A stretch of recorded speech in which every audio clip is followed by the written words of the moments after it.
Well, today I've changed offices. I've moved from my office up to our room because the Finkster's telecommuting from home, and he's actually on a teleconference right now. I'm not sure if you can actually hear him through the door. But today I wanted to come to you as I came to you last blogcast, which is completely unshowered.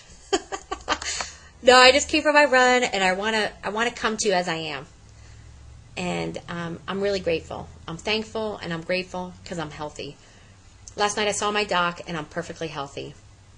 My thyroid level's a little low, and that is no huge deal. So the obvious question, which was the obvious question I asked the nurse before I saw the doc, is why was my appointment scheduled early? It's never happened before. I've had low thyroid before, low vitamin D, never rescheduled. And the nurse's quick response is the receptionist must have had a brain fart. So I've thought to God, why God? Why would I do something so public? Definitely not my normal, like this public. And I'll tell you why. Because God allows us to go through dry run tests of faith. And this past week, I will not lie, has been a test run of faith. I've had fear come and visit numerous times. And feeling fear is not a sin. It's nothing wrong with feeling fear. We're meant to feel emotions. Staying stuck in fear, that's where we start dipping into sinful patterns. And because I guess I was so public about feeling fear, I felt reinforced through faithful sisters. God sent people. It was God in human form to keep me reinforced. And I want to say thank you so much for each of you, for hugging me in the hallways at church, for praying for me and with me, for offering help and not making me feel alone. And I have to tell you, I feel like this is the lesson. This is the nugget. This is the hug from God.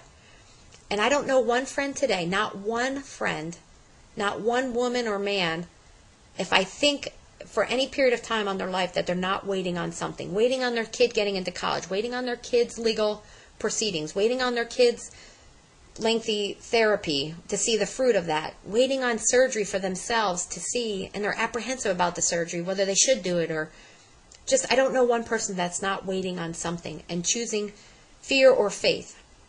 And I feel like the biggest nugget of this whole week has been, it's a couple steps further than faith. It's not just feeling fear and choosing faith. It's showing faith by trusting God's people.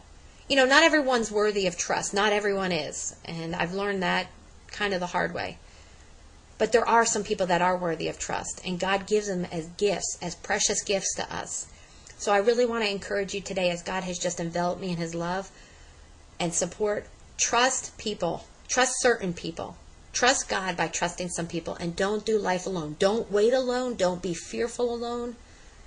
Trust God through trusting God's people. And I want to ask, leave a prayer request of something you're thankful for, how God answered a prayer in the past or recently, or leave a prayer request of where you're waiting on God right now and you're feeling perhaps fear and you want to choose faith. I'll pray for you, and I know the other EIH readers, they'll pray for you too.